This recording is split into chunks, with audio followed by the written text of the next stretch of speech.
Voltando aqui, capítulo 3 de Apocalipse.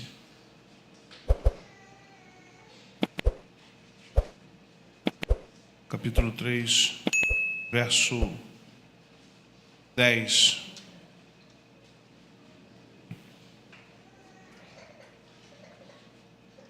O texto diz assim: você guardou a palavra da minha perseverança, por isso também eu guardarei da hora da provação, que há de vir sobre todo o mundo inteiro, sobre o mundo inteiro, para pôr à prova os que habitam sobre a terra. Venham sem demora, conserve o que você tem, para que ninguém tome a sua coroa. O que Jesus promete nessa carta aqui, e nós estamos dentro da EBD fazendo esse estudo, é que as tribulações que virão, nesse caso de Filadélfia, não é uma aprovação, não é um evento ruim para punir ninguém. Pelo contrário, os eventos que vêm sobre Filadélfia é para pôr à prova os cristãos. Porque, na verdade, se você parar para pensar, para o estudante, o pior momento da sua vida não é estudar, é fazer prova. O pior momento do estudante não é ele ter que estudar a matéria, que se ele fosse estudar a matéria e fosse aprovado por conhecimento, mas o nosso sistema ele aprova por prova, ele aprova por um conhecimento de 2, 3 páginas ou 3 folhas.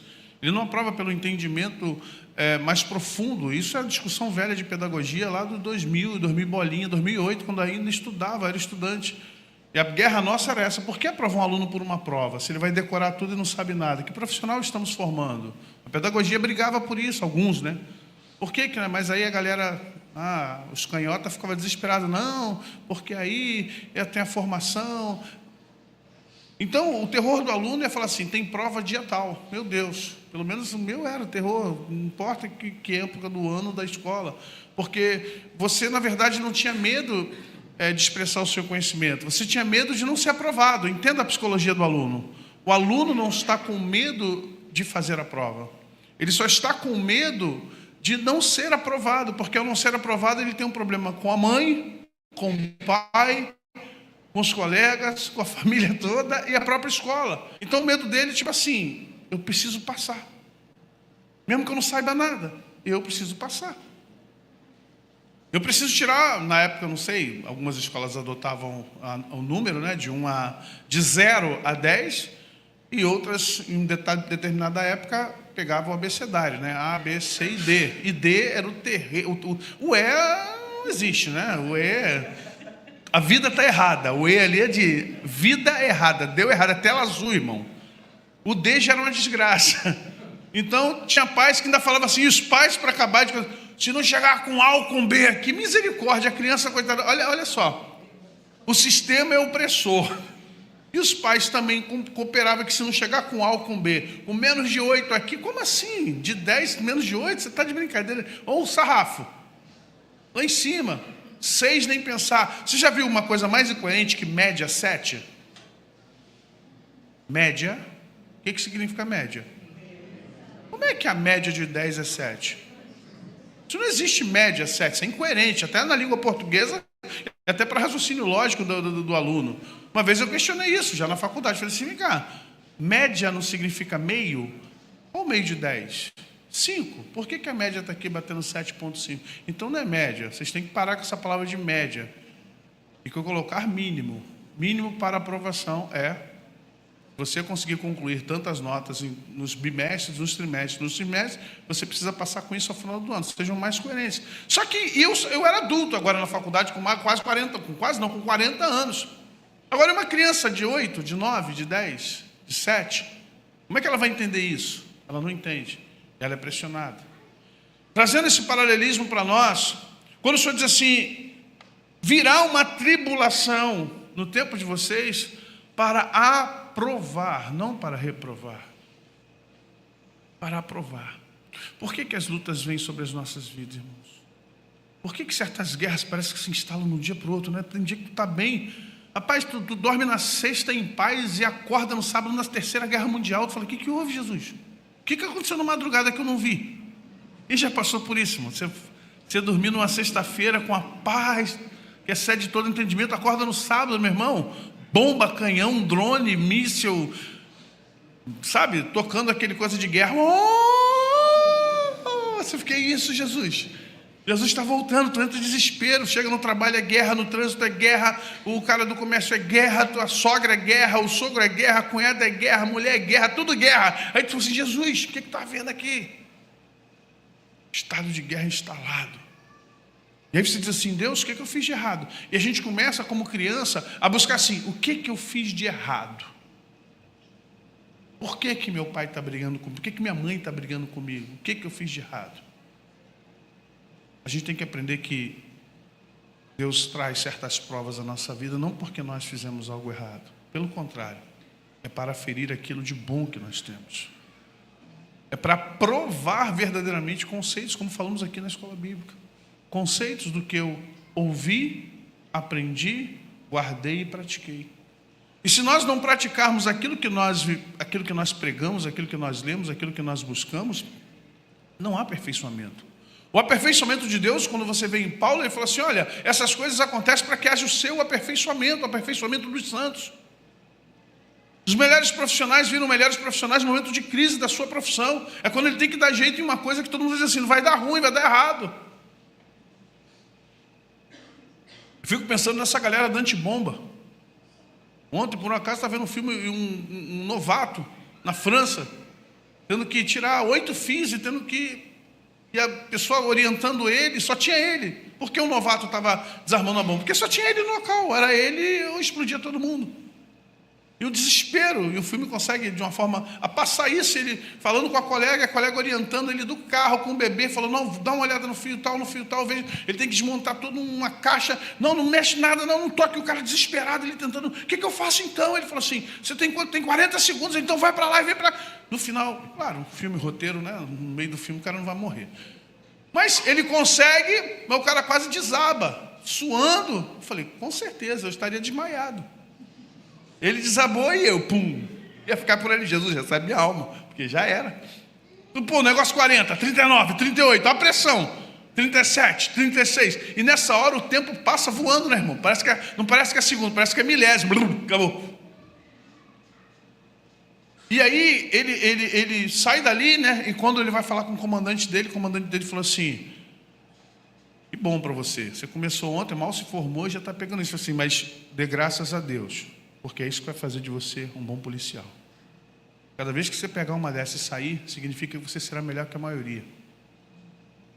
O que você aprendeu na academia foi só para te formar.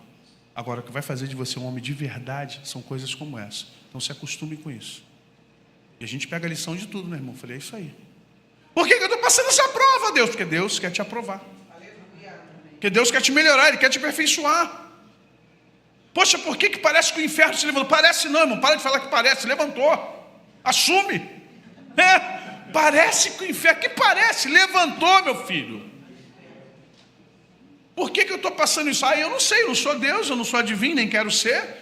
Meu filho, alguma coisa Deus está querendo fazer com você. Moisés estava no cantinho dele lá, cuidando das ovelhas do sogro, felizão, QI de 300, e daí problema, ele não queria mais estar no Egito, ele não queria saber, ele queria ficar só com aquelas ovelhas, cheirando ovelha, ouvindo balido de ovelha, cuidando de ovelha, com a esposinha dele, com 2 filhos, aí Deus vem, arrumou problema para o rapaz, tadinho. Pegou Moisés na curva, por quê? Ele está lá cuidando das ovelhas e começa a ver uma sarça, irmão, uma murta, uma sarça no deserto pegando fogo, coisa mais natural do mundo, combustão natural, conhece isso? Já ouviu falar sobre isso? É um fenômeno químico, físico. Ela está seca, o sol batendo ali, aqueles raios solares, plum, combustão natural. Ela tem algum líquido, alguma química lá que quando... acabou. Moisés olhou, pegando fogo, normal, deserto, coisa mais normal que tem ali, aquela coisa de pegar fogo. Só que 2 horas depois continuou pegando fogo, mas aí não é normal. Porque tem um corpo, e a combustão vai acabar com esse corpo. Depois que acaba esse corpo, não tem mais o que pegar fogo ali. Só que Moisés passa 2 horas, está pegando fogo. Passa 4 horas, a mesma sarda está pegando fogo. Moisés descobriu um poço de petróleo. Só pode ser, irmão, um gás, alguma coisa, porque não tem como uma sarça de 1,70 m, 1,80 m ficar pegando fogo durante horas e horas. Moisés vai com a ovelha, volta com a ovelha, vem com a ovelha, e aí ele falou, vou lá ver esse mistério. Quem mandou ele lá? Vou lá ver esse mistério da sarça que pega fogo e não acaba. E não se consome. Ele foi, tadinho, inocente.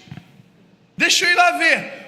Cabeça, por quê? Deus sabe, meu irmão, não adianta você fugir de Deus, não. Deus sabe onde te pega. Não adianta você falar, eu não quero passar por isso. Deus vai te pegar. Eu não quero passar por essa prova. Não é que você não quer, é a prova da sua existência, você entende isso? Você, não estou falando de predestinação, estou falando de propósito. Se você tem propósito com Deus, haverão provas que virão até o final da tua vida, o teu estágio, a tua formação. Eu não queria passar por isso, esses confrontos, eu não queria me desgastar discutindo com os outros, eu não queria brigar com a minha família, eu não queria sair desse bairro, eu não queria mudar de status, você não queria, mas Deus tem um eterno propósito na sua vida, então haverão aquelas provas, aqueles testes que vão te acompanhar, e quando você não for aprovado, vai ficar onde está, porque você está sendo reprovado. Vamos dar glória a Deus, dá? Meu Deus, isso não acaba nunca, eu estou nisso há anos, está sendo reprovado. Só o rico que aprova os outros sem passar de ano, nunca vi isso, já viu? A coisa mais incoerente do mundo. A pessoa fica em recuperação em 300 matérias e passa assim mesmo. O que é isso? Em vez de melhorar o ensino, não, facilita a passagem. Não existe, antipedagógico isso. Melhora o ensino, dá mais qualidade de professor, dá melhor salário. Faz uma nova grade de ensino, vai lá no MEC, não, eu prefiro deixar tudo como está, prefiro deixar as escolas uma favela, eu preciso deixar o aluno batendo em todo mundo, e eu faço o seguinte, professor, aprovação automática, passa a menina, não sabe, analfabeto funcional, mas passa ele, vai na faculdade escrever errado, SS, vai botar cedilha no lugar de SS, vai usar cedilha em CECI, lá já sabe que CECI não gosta de cedilha, mas vai usar CECI, você vai ler cada coisa numa prova de faculdade e fala assim, que é isso? Mas é porque nós achamos o seguinte, eu preciso aprová-lo. Sabe quem gosta disso? Satanás. Satanás adora aprovar os outros sem os outros ser aprovados. Mas Deus não vai te aprovar se você não passar nos testes dele. Deus não vai te aprovar se você não passar nas provas dele. Deus não vai te dar Canaã se você não passar pelo deserto. Milagres acontecerão, vão acontecer, inimigos fortíssimos vão ser derrotados. A sua roupa não vai se decompor nem estragar, como foi com o pessoal no deserto. Ao final, além de derrotar, olha que coisa linda, os dois estágios, se você não parou para pensar nisso, mas pensa agora. O pastor fica pensando nessas coisas, as maluquices de Deus, irmão. Desculpe, eu estou falando com todo respeito, tá? É porque para mim, mas a palavra de Deus fala o quê? Que a loucura de Deus é muito maior, mais sábia que a minha sabedoria, que a sabedoria humana. Vamos lá. Qual foi a cancela que Moisés teve que passar para sair do Egito? Lembre-se disso, geograficamente.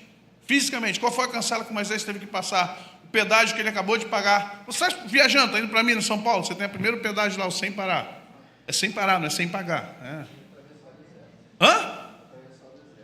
Não, o Mar Vermelho. E para ele entrar em Canaã? Jordão. Deus abriu 2 tipos de águas diferentes. Deus abriu um mar salgado e uma imensidão de água. Mas a segunda foi um rio de água doce. Preste atenção. A entrada do teu deserto, Deus vai separar águas, porque é necessário separar você do Egito.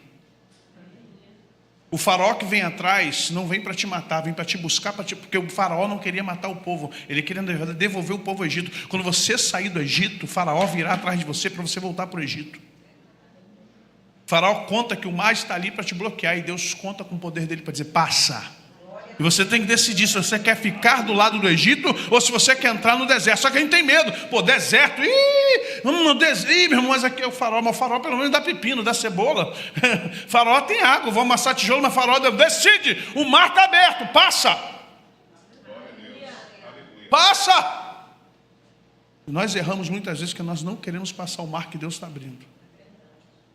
Nós não queremos, não é porque a gente está entre morro por faraó ou morro no deserto. O que o povo vai falar com Moisés lá? Moisés, tiraste no Egito para passar fome aqui? Moisés, calma gente, Deus é responsável. O Deus que te chama é o Deus que sustenta. O Deus que te envia é o Deus que te protege. O Deus que te tira daquele lugar vai contigo para outro lugar. Então fica calmo. vai ter água, vai ter pão. E as roupas não vão se desgastar, fica tranquilo, não vai? Sua roupa não vai desgastar. Como não, rapaz? É natural. Mas o nosso Deus é sobrenatural. Ele vai manter a tua casa, Ele vai manter o pão, Ele vai manter a luz, Ele vai manter a água, Ele vai manter o telefone, Ele vai manter a internet, Ele vai manter tudo da sua casa. Porque se Ele te tirou, se Ele te buscou, Ele tem a responsabilidade sobre mim e sobre você. O problema é que a gente tem medo de passar uma vermelho. Não, isso é sobrenatural sim, mas andar com Deus é andar no sobrenatural. Não tem outro jeito, Ele é sobrenatural. Você escolhe ou anda com Deus ou anda com homens. Está com medo do sobrenatural? Quando passa o período do deserto, por culpa deles, era para ser 2 anos, ficou 40. Porque no primeiro grande teste que Deus fez com eles, foram reprovados. Pastor, eu vi uma palavra que em breve, há 20 anos atrás, eu vi uma palavra dizendo assim: em breve tirarei você deste deserto. Eu criei, e eu estou nesse deserto até hoje. Quando você foi visitar Canaã, com qual perspectiva você voltou de lá? São gigantes, somos como gafanhotos. Quando a gente entrar lá, nós vamos morrer. Moisés, tu quer nos matar. Como é que você voltou do desafio? Voltou crendo, como Josué e Caleb? Ou voltou querendo criar sedição e tumulto no arraial, como os outros? Você sabe que o teu deserto está prolongado? Porque quando Deus te deu um grande teste, você não viu o que Deus queria que você visse. Você viu o que os seus olhos queriam ver. E aí Deus fala assim: ainda não está pronto para entrar lá. Vamos dar mais um giro. E aí Deus começa a te testar no deserto. E aí os caras se levantam contra Moisés, Abirão, Datã e Corá. Olha a audácia dos sacerdotes, dos levitas. Moisés, você não é o único. Você é o único sim. A ter aquela intimidade com Deus, aquele poder com Deus, a ter a palavra. Moisés era o único. A Sara, a irmã dele, Miriam, falou a mesma coisa. Tu não és o único. O que Deus falou para ela? Miriam, como ousas levantar a voz quando meu servo? Ele é teu irmão caçula. Para você ele é o caçula, mas para mim ele está acima de vocês. Você está olhando para Moisés como caçulinha que você ajudou a botar no rio, que levou para a princesa e que ajudou. Muito bem, Miriam, você vai ter seu galardão, mas hoje Moisés não é teu caçulinha, Moisés é teu líder. Como ousas falar isso dele? Ele não é um profeta qualquer, ele não é como os outros. Com Moisés eu falo face a face, como quem fala com um amigo. Eu não dou visão, não dou sonho, não interpreto. Não tem negócio de ver borboletinha, a águia virou borboleta. Isso aí não é para Moisés, não. Com Moisés eu falo de forma clara, a gente conversa. Ele senta na mesa e conversa comigo, eu converso com ele. Eu só por causa disso vai ficar 7 dias leprosa. Meu Deus. Aí vem Abirão, Datã e Corá. Tu não és o único. Que não é o único? Claro que é o único. E toda vez que nós não entendemos o que Deus está fazendo, onde Deus está fazendo, com quem está fazendo, a gente quebra. Nós estamos aqui para ser aprovados, irmãos, não para ser reprovados. Nós estamos aqui para buscar algo de Deus, a aprovação divina. Você pode repetir comigo? Aprovação divina. Não é aprovação do pastor, não é aprovação de homem nenhum, é aprovação divina. Você não precisa da minha aprovação, irmão. Quem sou eu para te aprovar em alguma coisa? O pastor está aqui como um líder, um tutor. Ponto. Acabou. Acaba a minha função aí. Eu não sou o Espírito Santo. Eu não sou Deus. Nem morri na cruz por você. Eu não estou me excluindo do processo de crescimento da tua vida. Pelo contrário, estou aqui para te ajudar, para pregar, para ensinar, para orar por você. Estou aqui para interceder pela tua vida. Estou aqui para ajustar na igreja a tua vida. Mas o que passa disso não pode comigo. Eu não posso te aprovar se Deus não te aprovar. Eu não posso te reprovar se Deus te aprovou. Nenhum dos dois eu posso fazer. Essa aprovação pertence a Deus com você. E muitos de nós, querido, falam isso com muito carinho, com muito amor, com muito respeito a você. A sua vida, a sua história. Mas muitas vezes você está sendo reprovado porque você não está entendendo o que Deus está querendo fazer com você. E você não faz uma análise da tua vida. O que eu estou errando? Onde eu estou errando, Deus? Onde eu estou marcando passo? O que está havendo comigo que eu não estou sendo aprovado? Eu estou há tanto tempo. E você não vê que talvez não seja uma ação, seja um sentimento, um pensamento, uma forma de pensar. Satanás não nos prende só em vícios. Satanás não nos prende só em pecados, em ações pecaminosas. Satanás cria um looping na nossa mente. Não, mas Deus me fez assim. Eu nasci para ser isso. Durante anos na minha vida eu achei que nasci para ser cantor, levita. Olha, gravei 3 CDs, irmãos. Eu tinha tudo para ser, né? Podia estar aí, junto aí com o Fernandinho e blá, blá, blá, blá.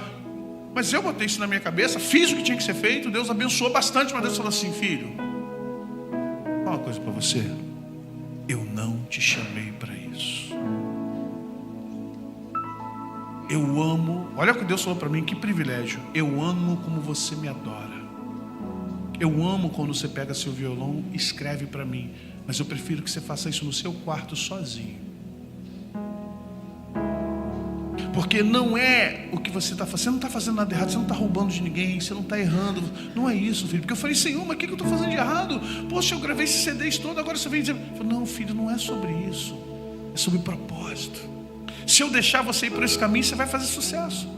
Porque tem gente pior do que você e faz. A verdade é essa, irmão. Chega de nego ruim aí, cantando e gravando aí, mas deixa pra lá. Ei, meu filho, eu tenho mais unção que muita gente aí.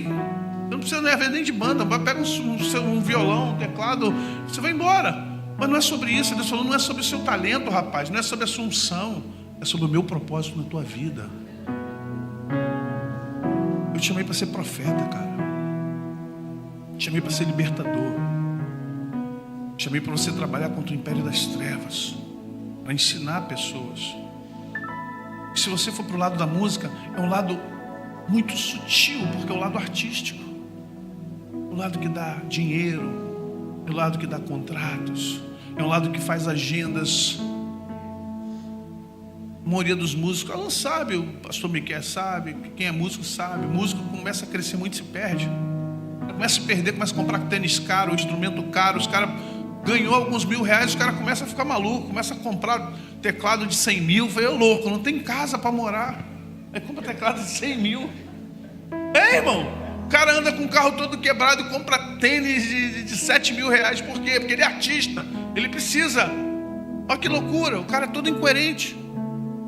Mas é igual jogador de futebol, uma hora acaba, irmão, porque a moda da música acaba, e o músico, e vai nascendo músicos melhores que os outros, vai nascendo uma molecada que toca muito, e você ainda chega a uma certa idade e você diz assim: não construí nada.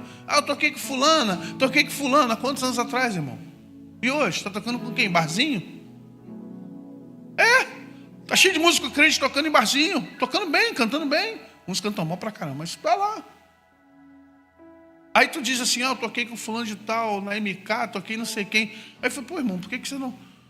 Porque na verdade, aquilo não era o propósito de Deus para a vida deles. Você entende que às vezes passamos deserto porque a gente não está entendendo o que Deus quer fazer com a gente? E estamos teimando: não, tem que ser assim, porque eu não estou entendendo. Para tudo, diz: Senhor, o que o Senhor quer? Senta, larga tudo que está na tua mão. Senta assim, ó, Jesus, vamos bater um papo sério aqui.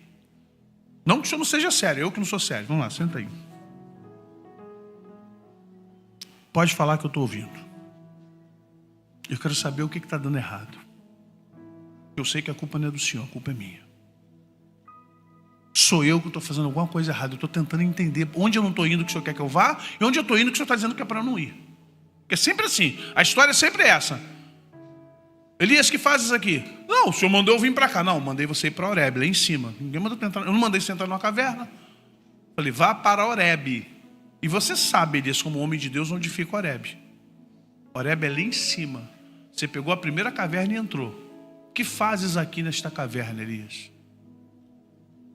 Qual caverna você está? Não, estou fazendo a vontade de Deus. Não existe vontade parcial. Ou ela é total, ou não tem vontade. E Satanás é inteligente. Deixa eu propor uma batalha espiritual para você. Enquanto você não obedece totalmente a Deus, a tua vida não anda.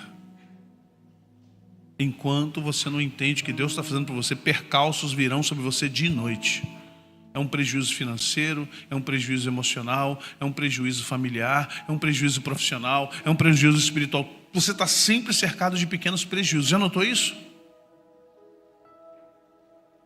E a gente vai tentando resolver de um jeito, vai tentando resolver de outro, achando que nós temos solução. Nós não temos solução para nada disso. Qual seria a solução, pastor? Senhor, o que tu queres que eu faça? O que o Senhor quer que eu faça? Me orienta. Me diz o que eu tenho que fazer. Eu quero entrar em Canaã. E quando o ciclo se encerra é lindo, né? Moisés está morto. O texto bíblico diz isso. Josué agora é o líder. E quando Josué chega na beira do Jordão, ele fala: e agora? Sabe o que Josué faz? Ele não tenta, ele não se compara a Moisés, porque ele já sabe que ele não tem 10% do poder de Moisés. O que ele faz? Ora, Senhor, como eu vou fazer agora? O Jordão está ali, é um rio caudaloso, largo. Naquele tempo, possivelmente, era como quase um rio amazônico, daquele de grande extensão, caudaloso. Como passar com senhoras, idosos, cavalos, jumentos, material, a arca? Como ia passar por aquilo ali? Não tinha embarcação, eles estavam no deserto, eles não tinham embarcação. E outra coisa, rio. E o Senhor diz: eu vou te instruir, rapaz. Coloca os levitas na frente. Leva o sacerdote. Coloca a arca no ombro deles. Pega o cajado. Toca lá na borda. Deixa o meu poder fazer o resto. Aleluias. Aleluias. Aleluias. Só faz o que eu estou mandando e deixa o meu poder fazer o resto. É só isso que você tem que fazer. Você não é Moisés, fique em paz. Não vou cobrar de você o que eu cobraria de Moisés. Seria injusto. Não vou cobrar de você. Vou cobrar de você o que você pode me dar. O que eu ensinei para você. O que eu dei para você. De Moisés eu já cobrei dele. De você eu cobro de você. Então vamos embora. A gente quer se comparar com os outros. Mas fulano, não. A tua história é única. A tua história é tua.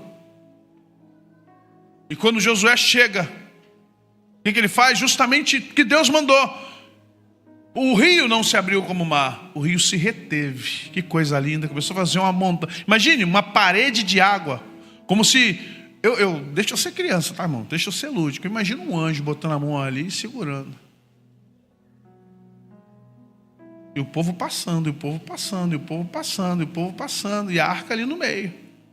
E os levitas ali. E o povo passando, e a água, uma barreira de água, um muro de água. Quando o último passou, a água veio.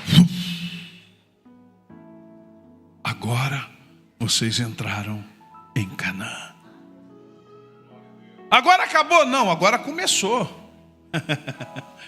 Egito, deserto, Canaã. O destino é Canaã.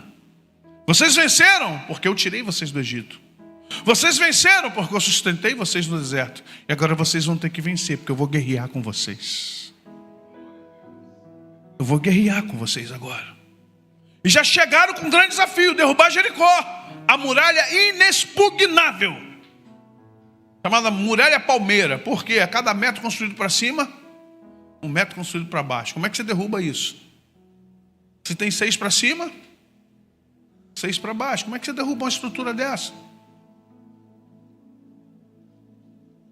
Cabia uma casa na largura da muralha lá em cima, uma casa pequena. Olha só. E era dupla. Era dupla. Segundo alguns, 4,80. Segundo outros, 6,20. Não importa. Imagine uma muralha de 4,80 de largura. E dupla. Ainda tinha uma outra muralha. Por isso todos diziam: Jericó inexpugnável. E Josué entra em parafuso e diz: e agora? Olha que desafio. Sair. E Josué, interessante, desses todos, só ele e Calebe viveram toda a história. Nascer no Egito, sair do Egito, 40 anos no deserto e agora em Canaã. Ele podia entender, ninguém melhor do que ele entendia todo o ciclo da história. Como agora eu vou sair daqui? E quando ele está já desistindo daquela... Ele olha para o alto assim, no outeiro, e vê um soldado enorme com a espada na mão olhando para ele. E automaticamente o que ele faz? Ele já arranca a espada e grita: quem és tu? Tu és um dos nossos? Ou é um espia lá de Jericó já querendo vir sobre nós? E a resposta é linda: não sou nem de lá e nem daqui. Sou príncipe do exército do Senhor e vim te trazer instruções, Josué.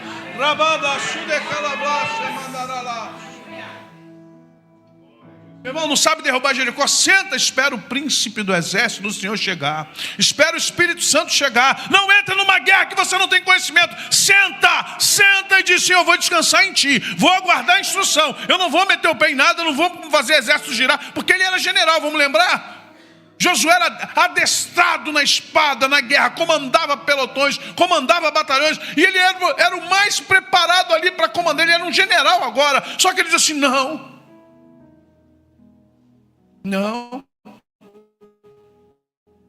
Vou ficar aqui pensando até que o Senhor apareça e me diz o que eu vou fazer. E aí Deus nessa hora fala para você: aquietai-vos, sabei que eu sou Deus, não por força, nem por violência, mas pelo meu Espírito, diz o Senhor dos Exércitos. Aquietai-vos, saibam que eu sou Deus, serei exaltado entre as nações. Ele quebra o arco, ele despedaça a lança, ele faz os carros de Faraó e seus cavaleiros atolarem nos rios. Então nós temos que saber que o Senhor te chamou, te tirou do Egito, fez você passar pelo deserto. Agora ele vai te dar estratégia para entrar em Canaã. É por isso que a carta a Filadélfia, fechando aqui, fala disso: virá uma grande provação, mas para provar os meus. Aprovar, não reprovar. Só que entenda, Deus quer aprovar, mas também não vai fazer de tudo para te aprovar. Não tem aprovação automática no céu. Procura apresentar-te aprovado, como obreiro que não tem que se vergonhar, que maneja bem a palavra da verdade. Cuidado, irmão. Pastor, estou passando uma prova, seja aprovado. Pastor, estou passando um deserto, termina ele, seja aprovado. Pastor, tem um rio caudaloso aqui, é o teu Jordão, passa por ele. Pastor, mas eu daqui já estou vendo Jericó. Fique em paz, o Senhor vai trazer estratégia para derrubar essa muralha. É promessa dele para a tua vida. Você só precisa fazer uma coisa: eu confio, eu acredito, eu confio, eu acredito. E o Senhor está comigo para fazer o propósito dele sobre minha vida. Amém? Vamos fechar os olhos e orar. Fala para Deus: Senhor, me ajuda. Me ajuda, Senhor. Me ajuda a crescer na graça, no conhecimento. Me ajuda a buscar a tua presença. Me ajuda a passar esse momento, Pai. Me ajuda a confiar que o deserto vai ter fim. Me ajuda a confiar que esse Jordão vai se abrir para mim. Ele vai se reter para eu passar. Me ajuda a confiar que lá na frente Jericó vai cair, Senhor. Eu preciso crer nisso. O Senhor me chamou, talvez o erro seja meu, por talvez não entender o propósito real para a minha vida. Eu estou tentando entrar em coisas que não é para mim, e o Senhor está falando isso comigo, eu não estou entendendo. O Senhor está dizendo: isso não é para você, não entre, não vá por aí, não é o caminho que eu tracei para você.